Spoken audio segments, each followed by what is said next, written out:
Hey everybody, what's going on? Welcome back to another episode of the Crossover U College Hoops Talk podcast right here on the Crossover Media Network. My name is Kanaye and I'm joined by Josh today, and we are bringing you the first episode of the new year 2025 in college basketball. Out of conference play is, for the most part, I believe, pretty much finished up for almost every team in the country, and we're going to be getting into conference play very, very soon. And most teams have started already and gotten at least two, maybe three games under their belt by this point. But we're just going to talk a little bit about how some teams performed in their out of conference schedule and kind of some of the big takeaways we had. So I'll kick it over to you, Josh, first. Yeah, Just anything that comes to you right off the bat. I think big talk is the collapse of both Gonzaga and Kansas. Both teams were originally considered top three, top five teams, one seeds, title contenders. That's definitely changed in the non-conference schedules. Both still have good wins. It's very hard to ignore that, but their losses have really been pushing. And with conference play up ahead, and considering how rough that can be, particularly for Kansas with the Big 12, it really puts into concern where they're both at going into March, because these are teams that are desperate for a bounce back season, and that's not happening right now by the looks of things. Yeah, you could definitely make the conversation right now that this year's Kansas team might end up being worse than last year's Kansas team. I mean, it's pretty crazy to think a team that looked that loaded on paper going into the year with the amount of talent that they were able to get in the transfer portal. I know I had my concerns. I know other people had their concerns about how those guys would really mesh together and play together, because I think you just have some egos on the team with AJ Storr, Hunter Dickinson, other guys that were leading scorers on their teams they were previously on, like a Zeke Mayo, guys coming off a Final Four run on a different team, Rylan Griffin. Um, I just think that a lot of people would have expected Bill Self to be able to manage those egos and get them to play to their strengths and play well together. They thought they're going to have the shooting, but they don't. And when their guys aren't hitting shots, it just clogs everything up for Hunter Dickinson and KJ Adams, who everyone knows they're not bringing anything shooting wise. So yeah, I think it's really disappointing, and I mean, Bill Self needs to figure it out because it looks really bad right now. No, I definitely agree with you. It's just such a rough look at it, and obviously the big talk is now like for Kansas on AJ Storr and his just inability to shoot the ball, but also all the lack of effort from Hunter Dickinson and just the team in general. Like the team, Yeah, I mean, they're just not trying out there. they're It's not like trying. It doesn't they seem have like a no team fight. that's capable of fighting at the level we thought they were going to fight at, and it's becoming a legit talk. I mean, last year they were hobbled. They had the injuries. They didn't have the depth that most people would have expected them to have this year. But they at least fought last year. I mean, Kevin McCullough was every game that guy was going all out, and Hunter Dickinson was playing with a lot more effort than what we've seen from him this year. And I understand they had guys, who they needed to make shots, like a Nick Timberlake last year didn't. I understand Johnny Furphy kind of came on at a point in the year for a 6 game stretch, maybe it was, but yeah, I wouldn't disagree with you if you came out and said last year's team was better than this year's team for in Lawrence this year. True, true. What's a And big yeah, Gonzaga is definitely concerning too. Yeah, that's the big one too. What's a big takeaway you've had from non-conference play? Big takeaway from non-conference play I think I've had. I mean, I don't want to sound redundant, but just how good Auburn is. Auburn is legit. I do think it is still very much wide open this year, but right now I think they haven't necessarily separated themselves out from the rest of the crowd the way years and teams of past years have, like last year where Purdue and UConn kind of dominated the talks of who was going to win the national championship. I think they're barely. I don't know if I want to say barely. They're a little bit. They're maybe one tier above the rest of the country in terms of how good they are and how good they look right now. But they look like the SEC's legit best chance to win a national championship in a long time. Um, Yes, yes. I think that's a and really big point because we knew Auburn was going to be a very talented team. We knew they were at least top three in the SEC. We did not expect Auburn to be capable of what they're capable of now. This is a yeah, team that, if you're looking closely, has the highest KenPom that we've seen a team this early in the year ever. right. It's an insane squad. We're talking about obviously At this point, likely player of the year, Johnny Broom, Don Pettiford, Holloway, just a really, really, really deep team. Bruce Pearl really has his hands full when it comes to bringing this team to March, but it looks like he's done it well so far. And the hope is that going into a very strong SEC, he can manage to keep the team afloat, which is very possible. I really think that's a huge deal when we look at how we were looking at not just SEC football, but or SEC basketball, but Alabama basketball. In general, Yeah, we thought that Alabama University would be far stronger, would be competitor, would be the main team that we thought were going to win. It's flipped. It's now Auburn's turn, and I think this Iron Bowl this year can be better in the basketball scene than the football scene. yeah, I agree with you there. I mean, positively speaking, I'd say my other biggest takeaway is Kentucky basketball is back. Mark Pope has transformed the program from what it was with Cal all those years of bringing in all that talent, really doing nothing with it in March. Um, I understand they dropped that game at Clemson, and they lost a game. I forget who it was to. I want to say it was either last week or the week before, but they're rolling. They got a really good squad that Mark Pope put together. Again, we've talked about it, primarily composed of transfers. I understand he brought Jackson Robinson over with him from BYU, but they got guys who buy in and play well together. Really good on defense. Lamont Butler is really, really good. One of the best guards in the country, and I mean, they definitely, in my eyes, have Final Four potential. I had them in my Final Four in our last video we did together, doing our revised Final Four picks. I know they've fallen in the poll a little bit since then, but I still am a firm believer that Kentucky can make a Final Four. Yes, I agree with you, and I think it's really once again on how Pope has managed to create a team of transfers that have done this. And obviously now we're in the new era of transfer teams, and we're really seeing that it can work. It can Right. work in Kentucky. It's working to some extent in Arkansas. Obviously, Cal is having a little bit more of trouble, but the team is still well off. Obviously, not as good as Kentucky, which is quite ironic, but Right. it's still something like that. And Michigan is still working well with the transfer team. So there really is Right. a lot going in terms of just overall ability with transfer teams in general, which is a big talking point because we had no clue how many of these teams built off of just players from I across the D1 spectrum were going to fare, and it's faring really well for right. a couple teams. Yeah. For me, in terms of just some teams I think have kind of underperformed in terms of their expectations going to the year, UNC is one of them.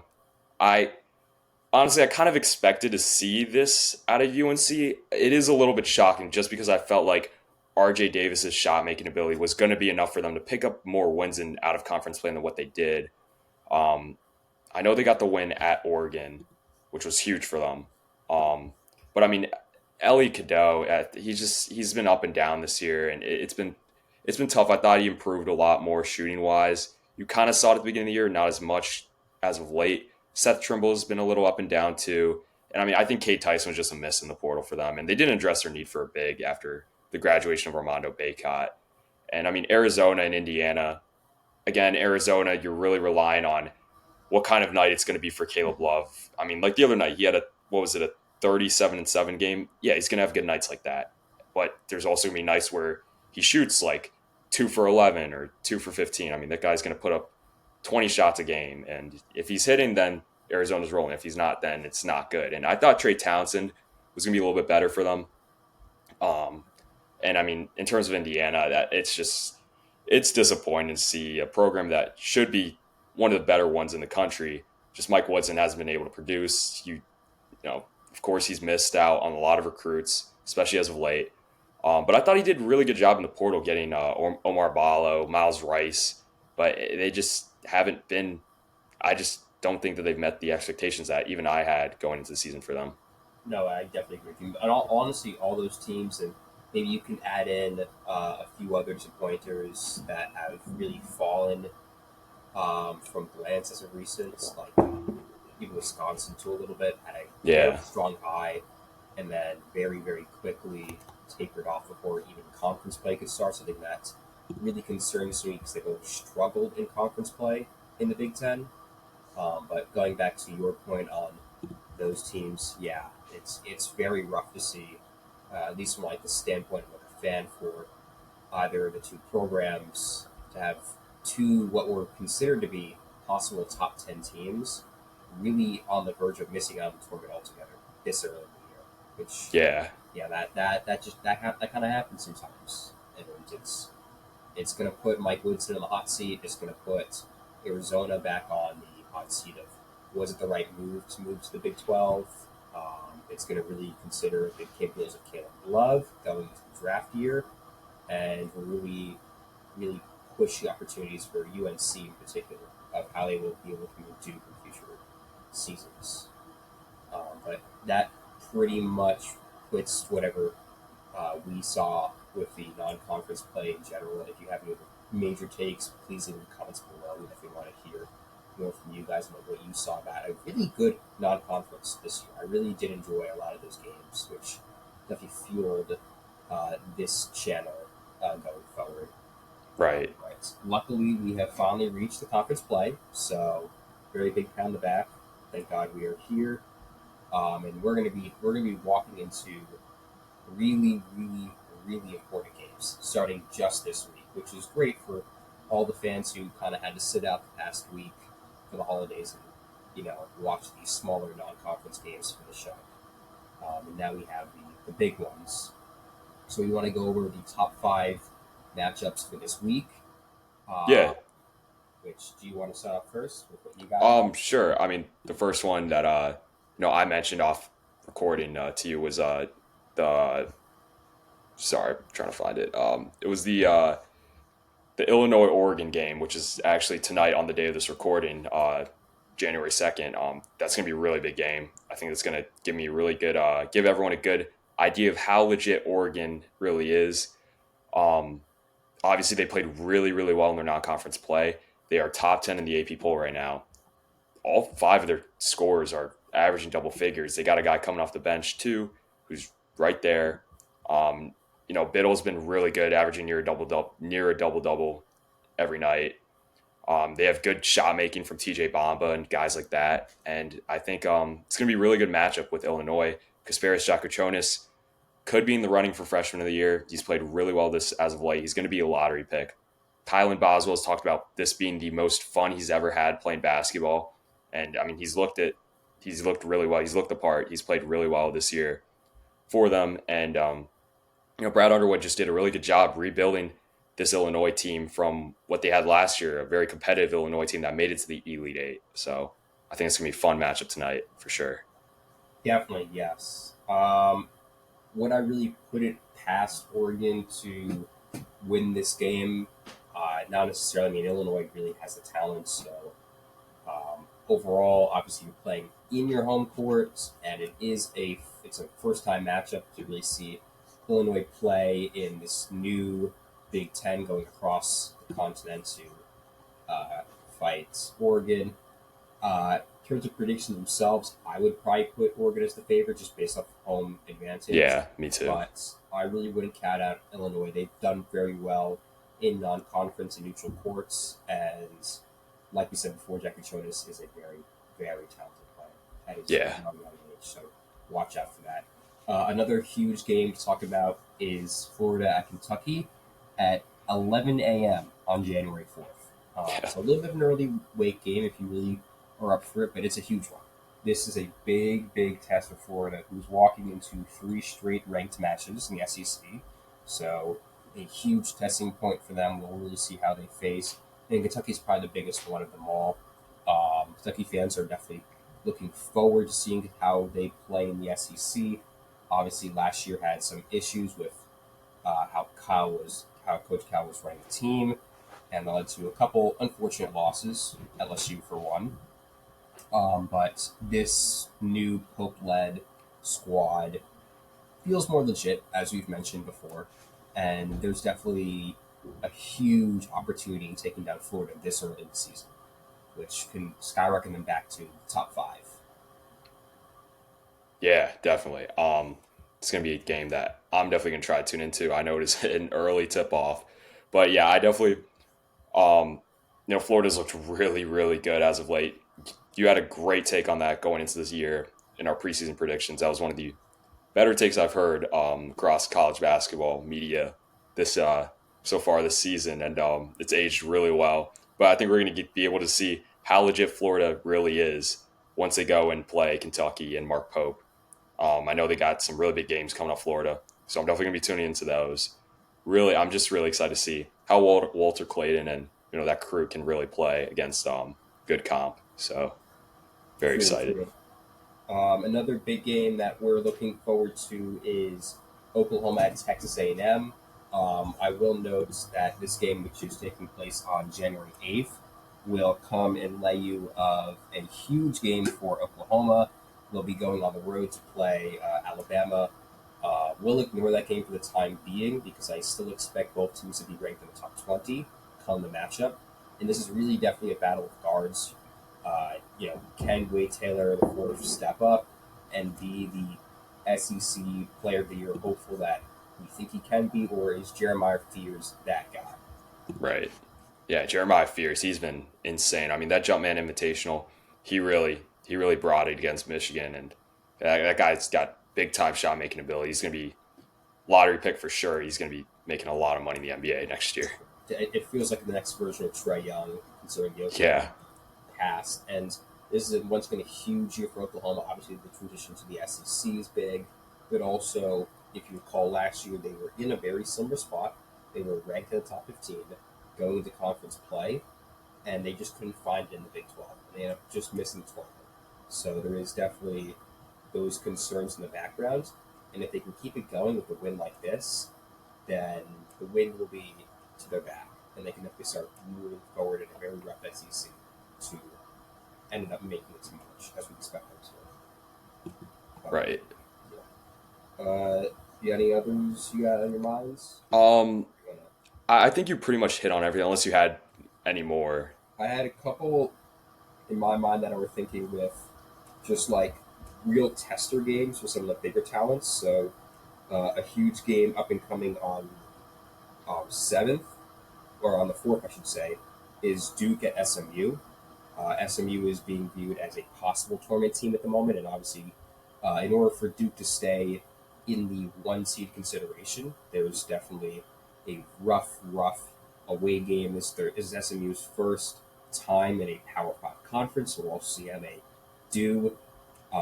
Definitely looking forward to see if Cougar Flag plays and just how the team can remain active going into the slightly less hectic conference of the ACC. And a very similar scenario is Mississippi State at Vanderbilt. Mississippi State's coming off of a 11-1 non-conference schedule, if I recall correctly, and they're looking very solid. Josh Hubbard is still around. It's really been once again a really good start for the squad. The problem is the SEC always seems to mess up whatever they're going on down in down in Mississippi, and their big test is against another possible tournament team in Vanderbilt. They get the win in Nashville, and that will definitely secure a good start to the season. A loss, and that really puts AJ Hogard and Vanderbilt in talks of are they a legit team. Right. Yeah. I mean, I definitely think that Duke SMU game. I think that's a game that Duke should probably end up comfortably winning. It is going to be interesting to see how Duke plays in an away, in a smaller gym that's away. Of course, they play in Cameron Indoor, it's smaller gym, so they have that advantage when they're playing at home.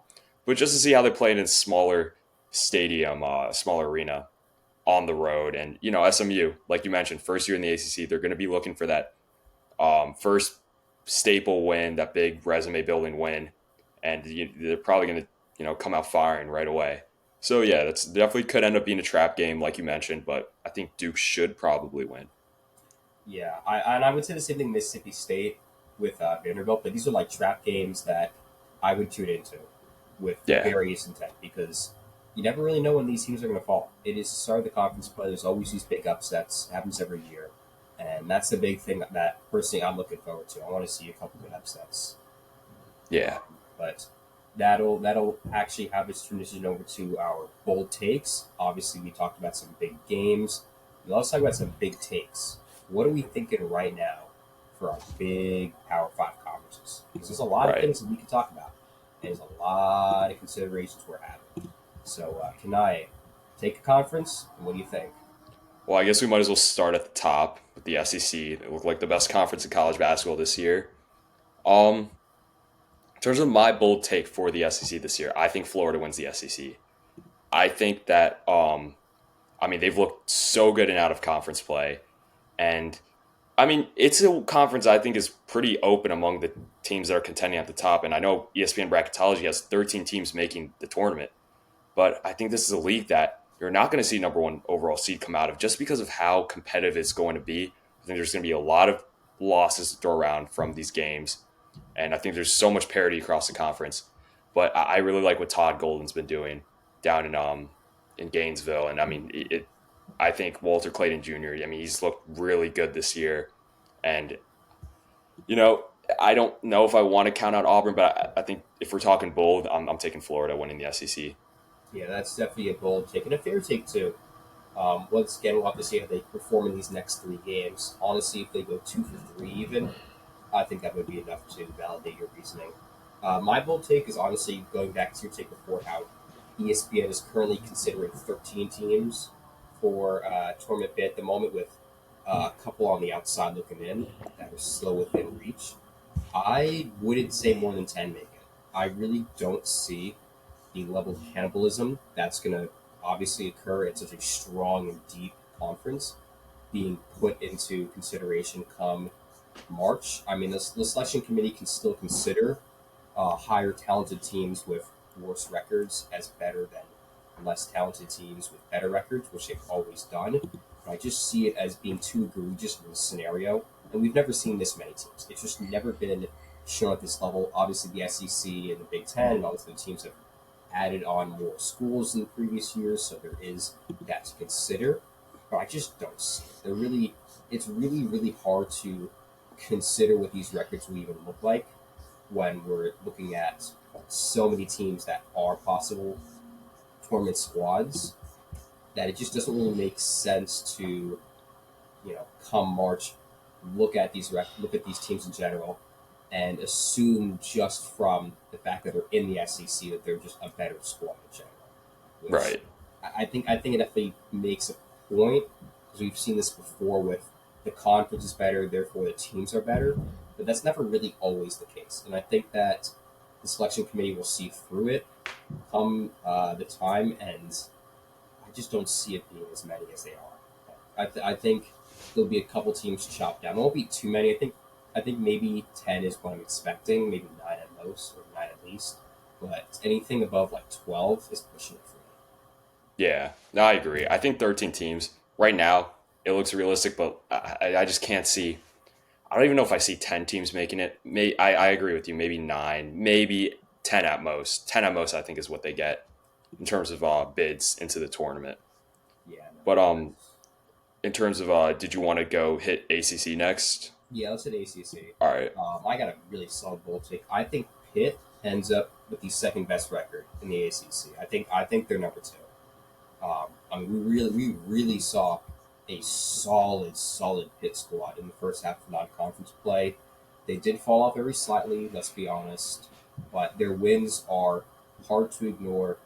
And when you're looking at the ACC, this conference is not capable of producing strong talent this year. We're looking at a very weak UNC, an okay Clemson, an okay SMU. Um, there will be a lot of easy gimme wins, and eventually a team will accumulate enough of those to, really push into the scenario. And don't put out Pitt on beating a team like Duke. Right. Yeah. It's really hard to not consider it, especially when last year Pitt beat Duke in Right. or yes, that was a weaker Duke, but this is a stronger Pitt. So, consider that. Um, do I expect anything special from Pitt based on what I'm saying? No, they're still a team that I don't really see increasing any specific tournament odds by doing this. But yeah, they're a team that I would look out for. Number two is pretty much where I put them right now in terms of ACC standings. Yeah, I like that take. In terms of my bold take for the ACC, I don't know how bold this necessarily is, but I think Duke ends up with the number one overall seed. Um, I talked about the SEC. I understand. I've said, and most people, the consensus is that Auburn looks like the best team in the country right now. But like we just mentioned, the amount of losses that are being thrown around, I think, the most competitive conference in the country, it's not going to result in us seeing a number one overall seed coming out of the SEC. Like you just said, the ACC is very weak this year compared to past years. And I mean, there's a real scenario where Duke comes out with maybe only one or two losses in conference play.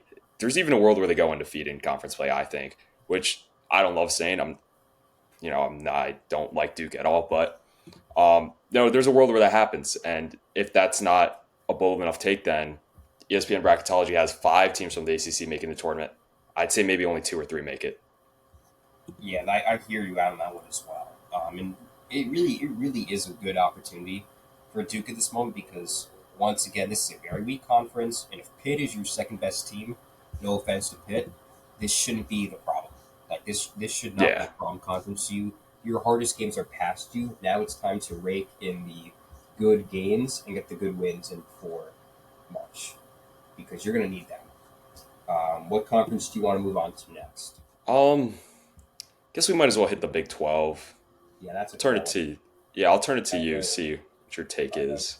Yeah, I have a pretty solid take at that one as well. I would put West Virginia as a top five seed come March. And this is probably one of my bolder takes to be honest, but something about that win the other day in Lawrence. I mean, you just can't chalk it up to just pure luck. You come in with Tucker DeVries. You come into a a home opener that Kansas won for the past 34 years against a top 10 team in Kansas, and you win.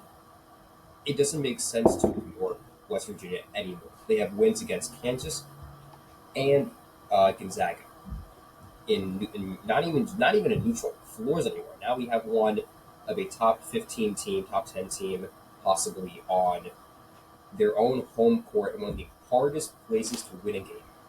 It really surprises me that we're not talking about West Virginia any more than they are, and this really shows that they're a top five team, top three team perhaps in the Big 12 with an opportunity to grab like a four seed, maybe even a three seed at max. So definitely watch out for what's going on out in the mountain, out in the mountain ranges of West Virginia. There Yeah, there's something special with that DeVries family. I'll tell you that as much. yeah, I John agree with you. Small, he had a double double too. Yeah, I think he's really put himself on the map from his transfer days in Oklahoma State.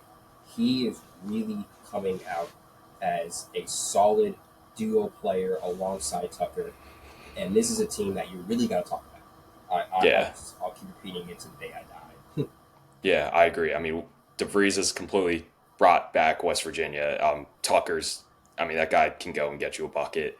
They got a really good squad, and I'm actually going to piggyback off of your take for my bold take. I think Kansas loses two or three more games in Allen Fieldhouse this year. Ooh, that's a Um, crazy take. I'm not gonna lie. I, I just like I understand that it's probably the best home court advantage in the country. It's either that or Cameron Indoor. But for a West Virginia team to come in missing Tucker DeVries, missing their top two players, and to still win, I mean, I understand it was a poorly officiated game, I think, in my eyes. But I mean, that's still like Kansas can't let that happen. And we talked about it earlier in this episode. The effort it concerns, I mean, they're just not there. I mean, I could see even like K State coming in and maybe getting a win if Coleman Hawkins goes off and has a big game, or Doug McDaniel's. But yeah, I mean, I think they're going to struggle on the road. But I think even at home, it's really going to expose the problems that this Kansas program has right now. And if they're not hitting shots, or if they get too comfortable at any point in the game, I mean, the team they're playing can get right back in it. And I just think that it's pretty crazy to think about. But I think Kansas definitely drops at least one, in my eyes, maybe two more games at Allen Fieldhouse for the rest throughout the course of the season going forward. Yeah, that's a solid. That you know what? Looking at it, that's a pretty solid take. I will take that one. I don't know. I don't know if we're going to see as many as you're putting, but And Yeah. that might not be the last loss in Allen Fieldhouse, Right. which that says a lot about Kansas. They've never, I don't know the last season they've had more than one loss in Allen Fieldhouse. Yeah. If it happens to the level we're talking about, yeah, that'll be a really huge point, especially for Bill Self. This could be one of his last seasons at Kansas, Yeah. if not his last. Yeah. Bill Self needs to figure it out because I mean the roster he put together, you would think should be competing for a national championship, but right now they do not look the part. Um, did you want to hit the Big Ten now? Yeah, I think the Big Ten's pretty good. I have a not the craziest take, but I've been hearing a lot of talk about Northwestern, and I think they're a tournament team. Truthfully, they're probably Yeah, I going to like be that more take. on the bubble for most of the year, but I think they push it out and they make it into the tournament in similar ways they have the past two seasons. You have that wonderful duo going on with Barnheiser and what was his name again? I forget off the top of my head. But they've been both. They're the We'll only find two it right now. teams to be averaging 20 points in the entire D1 field so far, and it's really giving them the opportunity to stay afloat in a decently strong Big Ten conference. And even with their losses, I mean, we have that Nick Martellini. yeah, Mick Garland, Yeah, yes. But he's even with open. your losses, they have a buzzer beater loss to Iowa. That's a possible tournament team there as well. Uh, Unfortunate close loss to Butler, close loss to Dayton. Like this is not a team that is losing games by large margins. This is a team that's staying focused and staying in games. And obviously, Northwestern always performs in the Big Ten. We've seen that time and time again. Obviously, there's no Boo Buie. Moving on from that very solid era of Northwestern ball, but they're not shying away from staying in the tournament. And I think the effort that they're going to have from especially those two, but also just the abilities of this team, expect this team to be in March. That's the Yeah, most you can say. yeah. I mean, Barnheiser and Martellini have been great. I saw something the other day. They're the only duo in the country that's averaging 20 plus a game each. So I Yeah, mean, it's been cool to see. I thought the graduation of Boo Boo was going to hurt this program a lot, but I mean, they've had guys step up. So good on them. In terms of my bold take for the Big Ten, I think Illinois wins it. I think Illinois wins the conference. Um, I just believe in the shot making ability of Jaka Jonas so much. There was kind of a stretch at the beginning of the year where he looked maybe. I think he kind of had a problem where he didn't feel comfortable having the ultimate green light where he could go out and allow himself to take over games. But now he has that. He has a kind of like killer instinct to him. And I talked about Colin Boswell playing really great basketball. Brad Underwood did a great job rebuilding this roster after last year. And I mean, I think the Big Ten is open, pretty open this year. I understand Oregon's number 9 in the country right now. I'm not really a believer in Oregon. no, I'm not Um, sold either. I just I'm don't not believe sold in on those Oregon anymore. Western teams really competing at a high level later in the late stretches of the year in conference tournament play and in March. And I think Illinois is going to end up taking the mantle of being at the top of the Big Ten this year.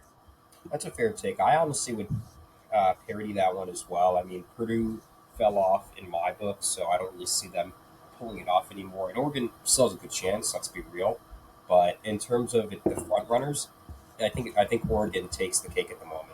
Will they stay that way? I really don't know. I mean, the conference once again has just started, but they get a win at Oregon today, for example, and they're really there. Yeah.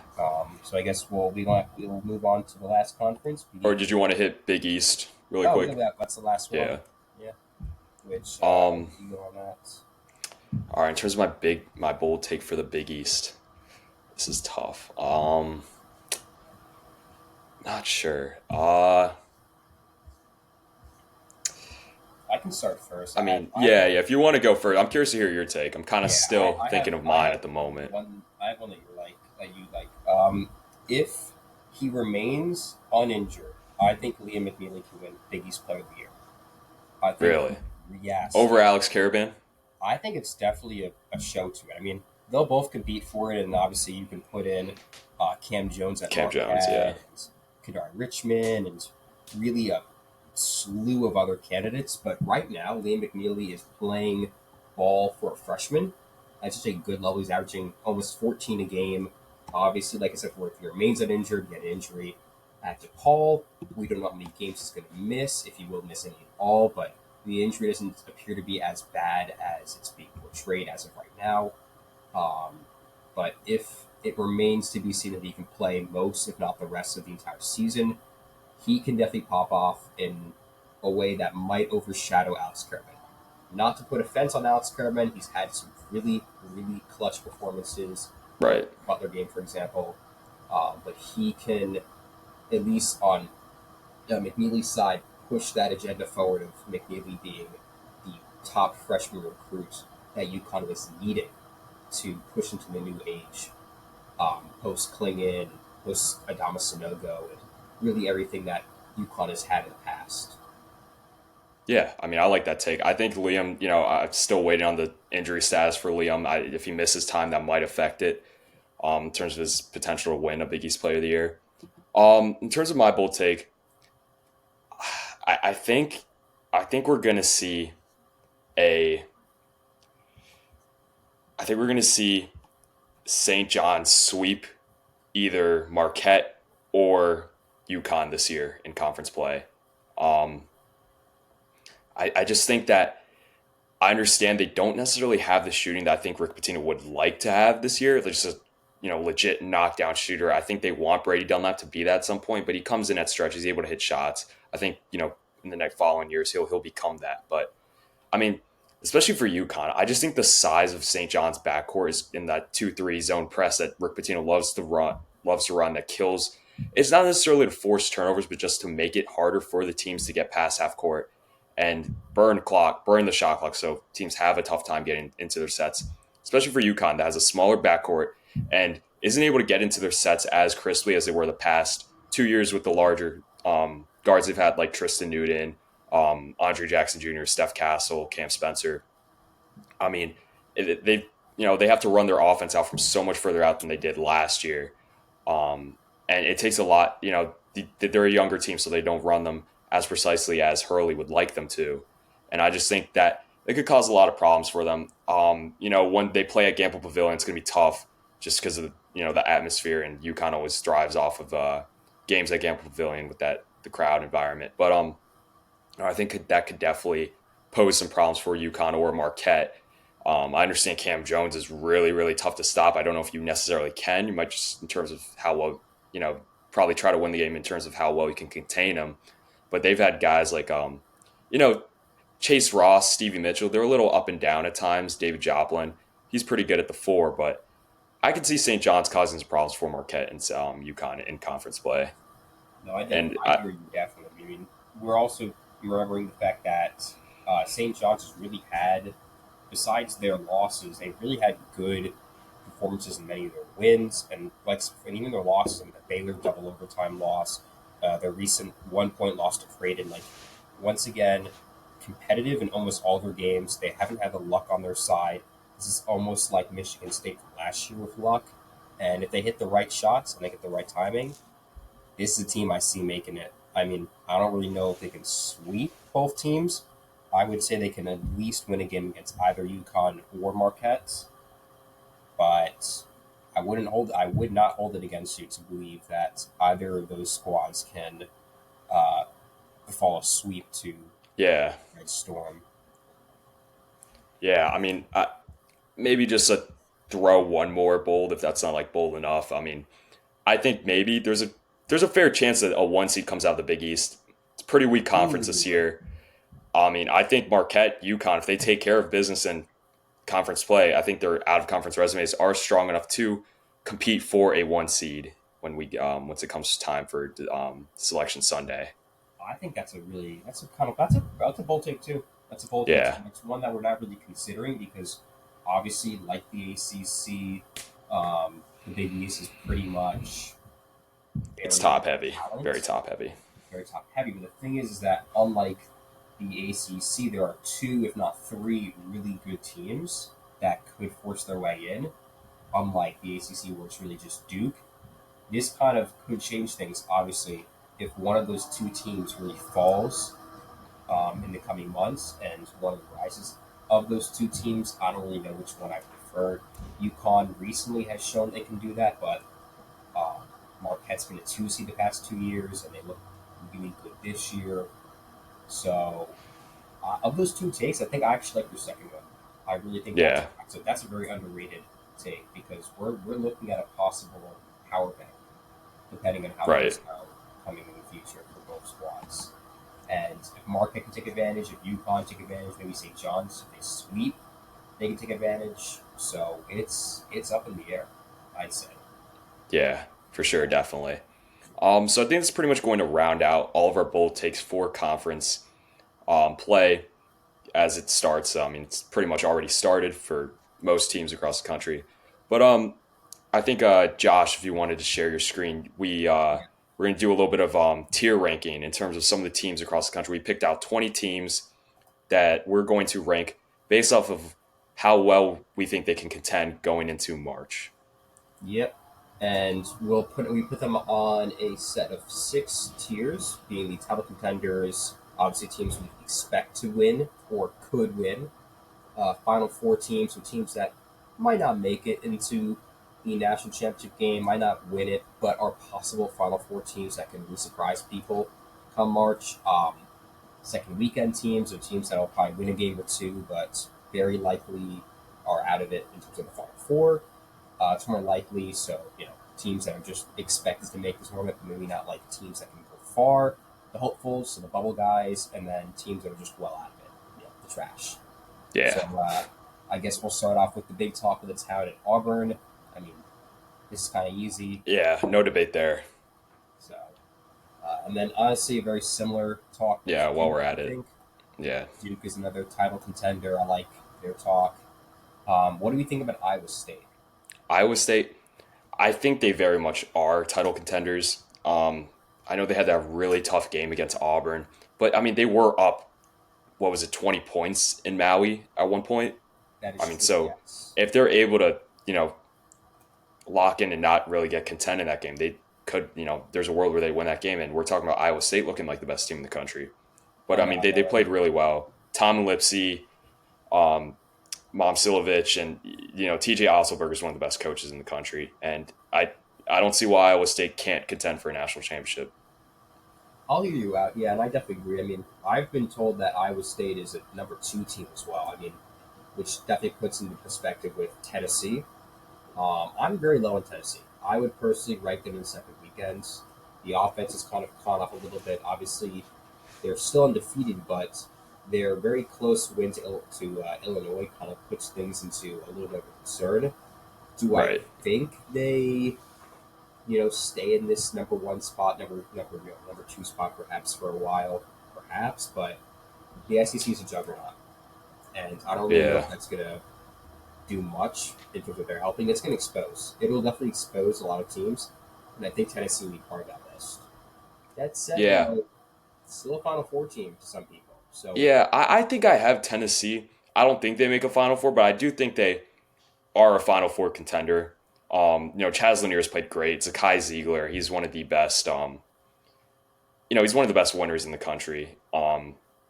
And I just think Rick Barnes, he wants to win, and this team is a little bit more all around than what it was last year when they were so heavily relying on Dalton Connect. But yeah, I could see them being like a second weekend maybe. So if you want yeah, to throw them in that second I'm weekend tier, I putting wouldn't them argue. I second wouldn't lose sleep weekend, over it. but I won't ignore the opportunity for a Final Four. Yeah, yeah, And this is kind of a similar story with Florida. I mean, I would put them in the Final Four. I had them in the Final Four since the start of the season. Once again, the SEC will expose a lot of teams. I think Florida will be exposed for who they are as a team. And I think, unlike Tennessee, I think Florida will be exposed of more of a competitor than people are really expecting it to be. But what do you think? yeah. I mean, I kind of want to throw Florida in that Final Four tier. Um, yeah, honestly, I think Florida is a Final Four Yeah, I tier in think my it's really eyes. hard to ignore them. I really think that this is a team that's going to shock a lot of people. And they're Yeah, me too. and they're They've still competitive. flown very much under the radar to True, me. true. Um, They're 6 and 8 people, and we're talking yeah, to them like they're 25. So right, it's right. almost concerning. One team we're talking a lot about, and for good reason, is Kentucky. Kentucky. and they're another team that's being considered for the Final Four as well.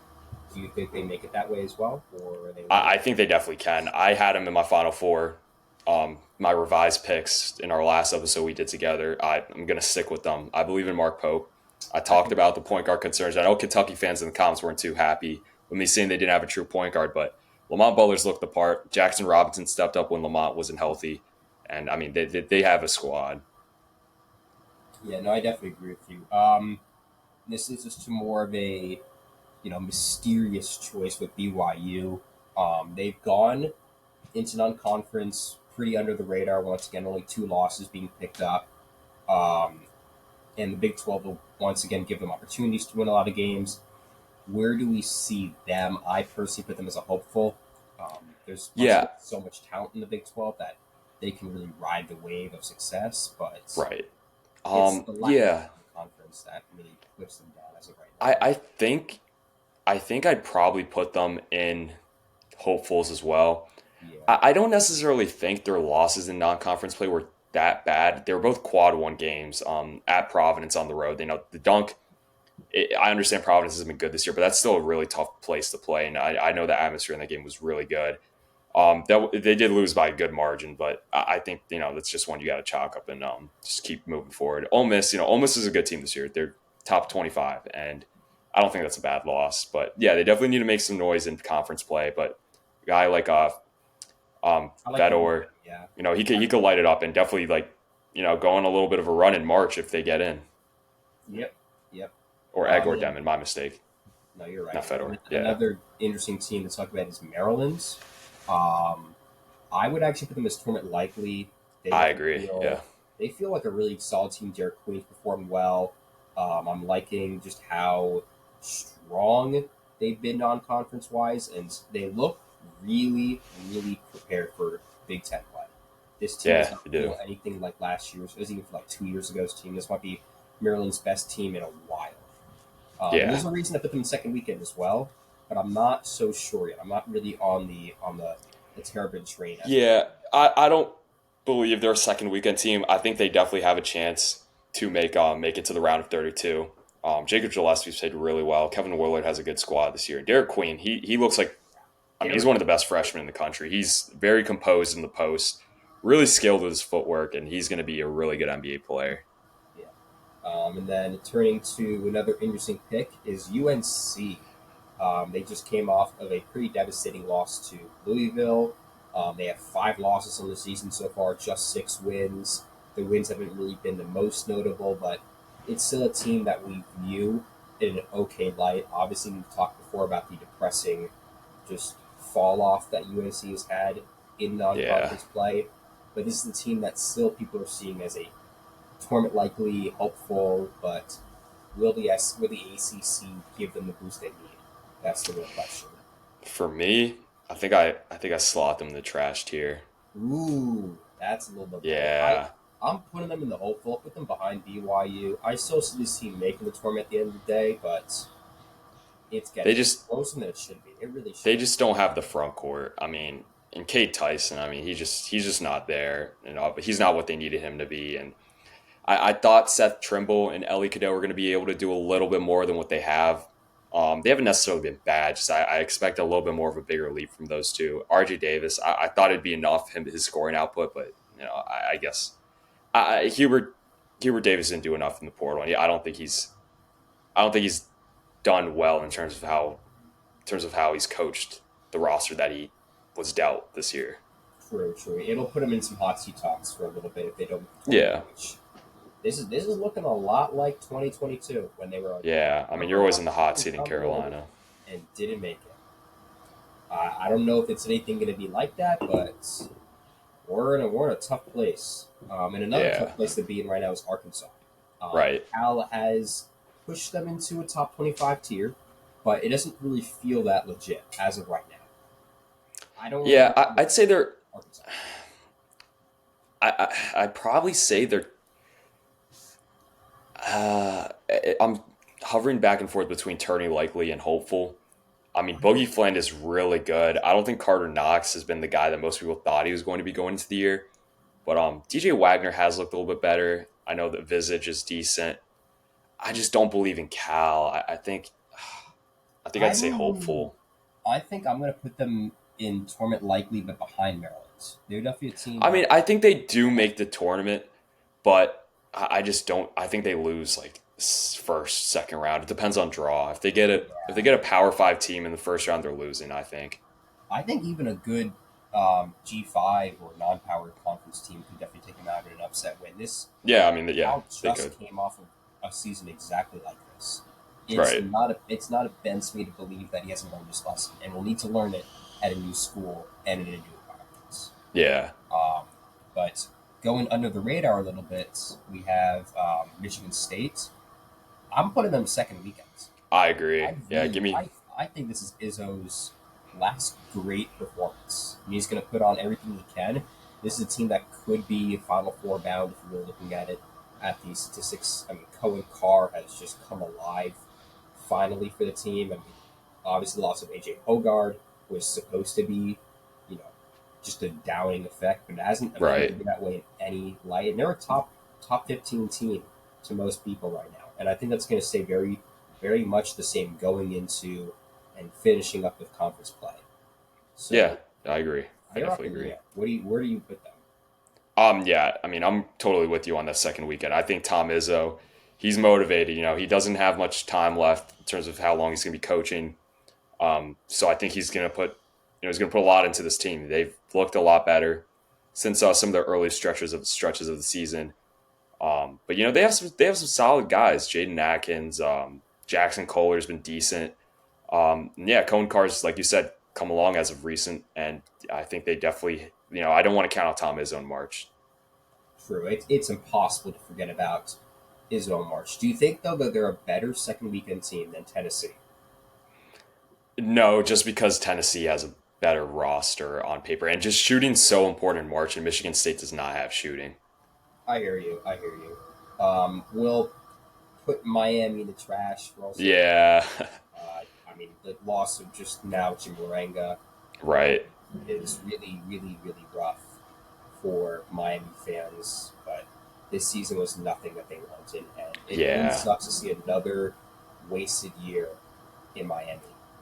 yeah, I agree. It's unfortunate to see, but a lot of coaches have been stepping down because of the NIL, and that's definitely become a big storyline in college basketball as of late. But yeah, Miami's just yeah, they're nowhere near competing right now. Yeah, and another team that's caught him in that similar spot, and Yeah, I'm similar putting to Arizona in the trash UNC. tier.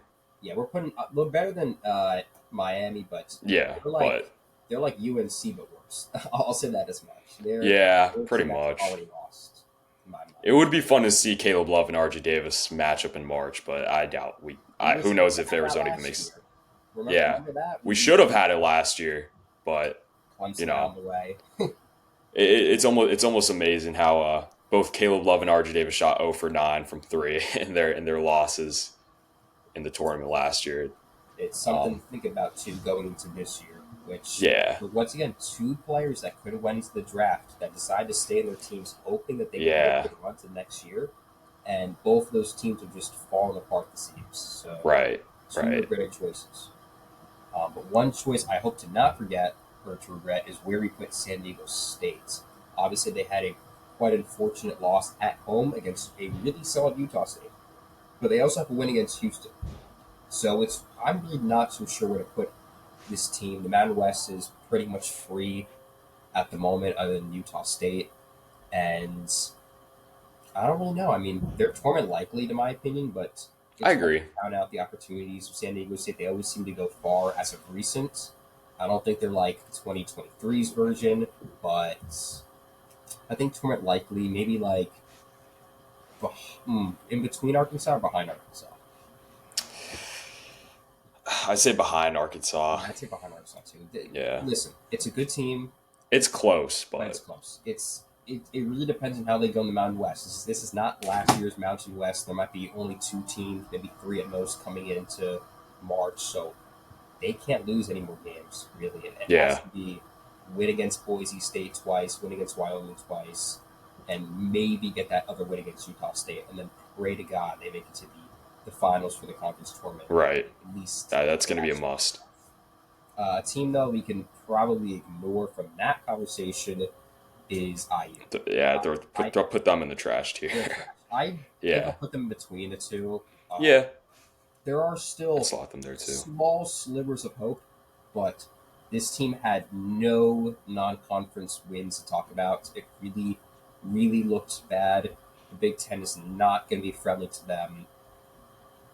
It's really just the end of Mike Woodson and his career at IU. That's kind of what it's Yeah. looking like right now. Yeah, I mean, I'm totally with you on that. You pretty much hit on all the points. Indiana's just they're just not there. Woodson's probably gone after this year, Yeah. but But speaking, Johnny's though. Johnny's are a fun one. Yeah, Don't know where to put them. They're another team that's really been up and down this season. They feel at times like Final Four, at times like hopefuls, at times like more likely. I want to put them in second weekend. They feel like a team that can be trendy towards the end of the year, and they have their momentum shifts later. That's how Rick Pitino does his teams. They don't really start off that well, but they always go well right. towards the end of the seasons. I don't know though. I I think I don't know. I definitely do think this is the year St. John's gets that win in March for the first time in however many years, 20 something, I think, at this point, since they've won in March. I know they haven't made the tournament since 2019, but I think year two, Rick Pitino, I mentioned this in the preseason overviews for the Big East. I think Rick Pitino came into this year with a vengeance.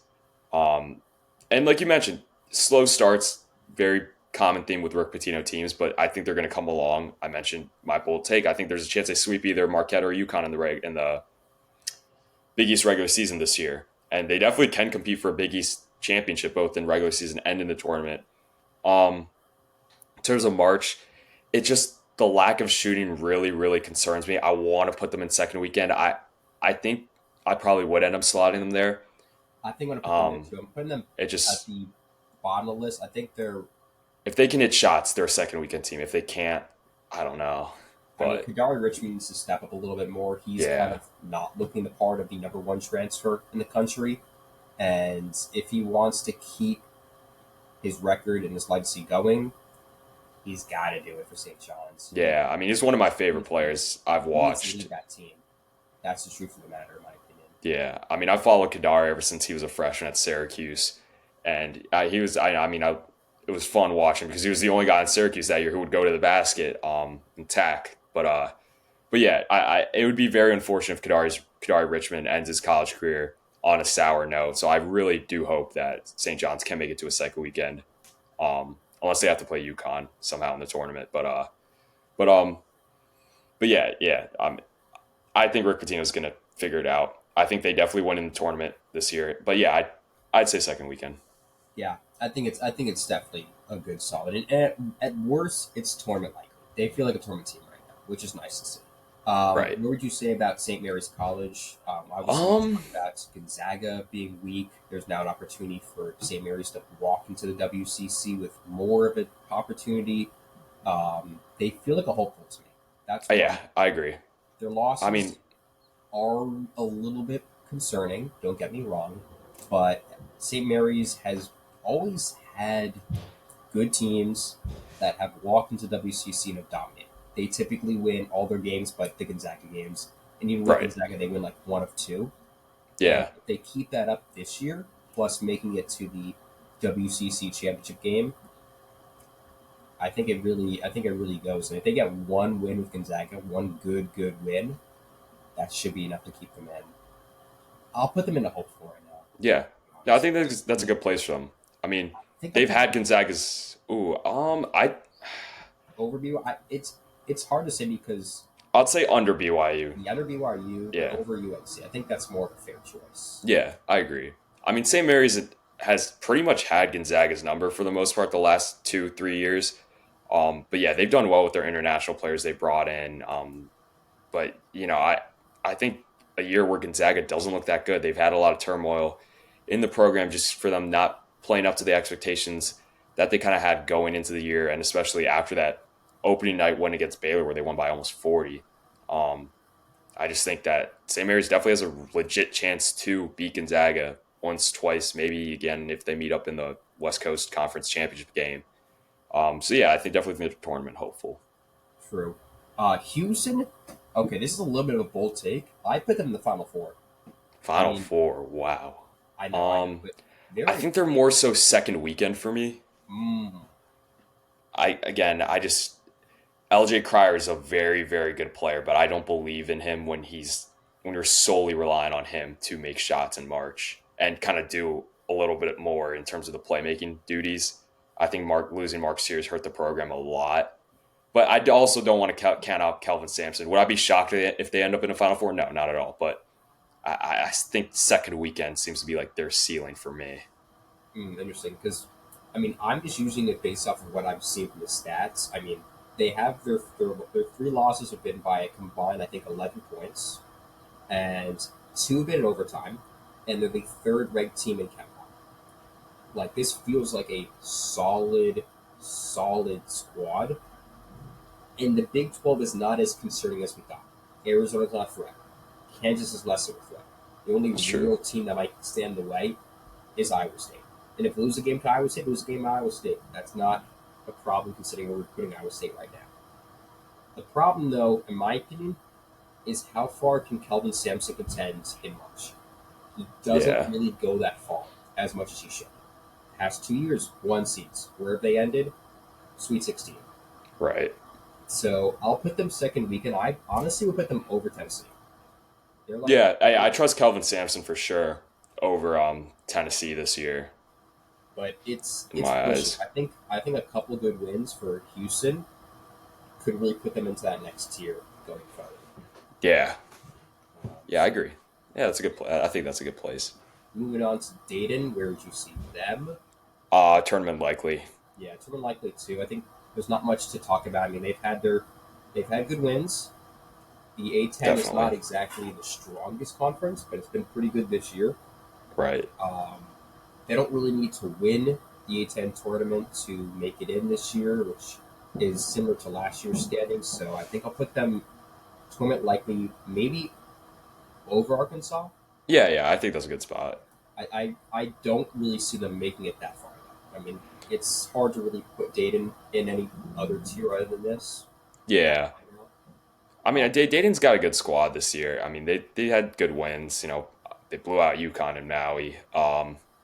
But I mean, yeah, the A10, it's a good conference, but they should win it. Probably no problem, I think. But yeah, Dayton's definitely a team that can make a little bit of noise in March. true. They'll win like a game. They'll be like last year, I feel. Yeah, and But fun then school to end it off too. this, I would put them in trash. Really, Yes, I just don't see them I think hopeful. really. Honestly, They might be, in my opinion, a hopeful behind UNC. That's kind of what I would I view them. almost would put them above UNC. Well, also, at least at the end of the day, UNC hasn't lost to a non-Power 5 school. I think that really puts Rutgers down. That loss to Princeton probably confirmed Yeah, to them. Princeton is a good team though. I mean, They're good, but they're so up in the air. They're so up in the air, and the only way they do well is if they just blow it out in the Big Ten, which they I could mean, do, and they've done that I think before. I think what we've seen in past years, Rutgers does tend to play a little bit better in conference play. The Yeah, Rats a fairly tough place to play. I think once when the crowds get into it. And I mean, I just think like Dylan Harper, like that's a guy you can really trust to take over a game when he needs to. And I think they're, on selection Sunday, they could get the benefit of the doubt with them having two lottery picks on the team, Dylan Harper, Ace Bailey, and that might just be two. As long as their record's up to par, where they're on the bubble, or they get 21, 22 wins maybe, or even if they're a little bit, they drop a few more games than that. Um, I think that's a team that, in the committee's eyes, they might have a tough time keeping out just because of how many people are going to tune in if they get to see Dylan Harper and Ace Bailey play in March. I definitely hear you on the more like player-based side, and I know that occasionally, um, the selection committee will just do that, but I also just don't see the record being good enough for even that That's to. fair. I will put them in the hopefuls. I still think there's a sliver of a chance, but it's really the closest one we have to being a trash team versus a hopeful because one really, they have to have less than 5 losses. If they have less than 5 losses in the Big Ten, they're probably it. Any more, and I just don't see it. I just don't see it Yeah, I guess I'm there with you on that. because they're not even like a high Kempom team as Right. of right now. So That's true. it's really there. But that'll probably do it with this tier list. Let us know what you like about this, or if you want us to Yeah. do more. Or even drop some more names of schools in the comments too, and where you would place them. Because we Definitely. definitely want to expand this going forward. I mean, this will change. I mean, I didn't expect Auburn to be this high even 3, 4 weeks Right. ago, and look at them right now. So it's definitely out there, and I'm glad you've kept through with us all. And I guess we'll probably, unless you got anything else to say, Kanaye, we'll probably see you next Yeah, I week. mean, as always, if you like this podcast, if you like the content on this channel, whether it's NBA, college, any of the, spin-off podcasts we have, please, subscribe, tell other people about it, comment your takes in the comment section. I mean, we love seeing what you guys have to say in terms of, our takes and if you have any of your own. But yeah, just engage with our content any way you can. It all helps with YouTube's algorithm. We want to get this out to as many people as we can. So in any way you can engage, do it. But yeah, I think that's pretty much going to take care of everything for this episode of the Crossover U podcast for today. Definitely going to be excited for conference play as it really gets into high gear. Like we mentioned, big game tonight, Oregon and Illinois. Josh talked about some of the other matchups coming up that are going to be really big. So super excited for those. And yeah, I mean, until the next episode, we will see you all next time. Bye, guys.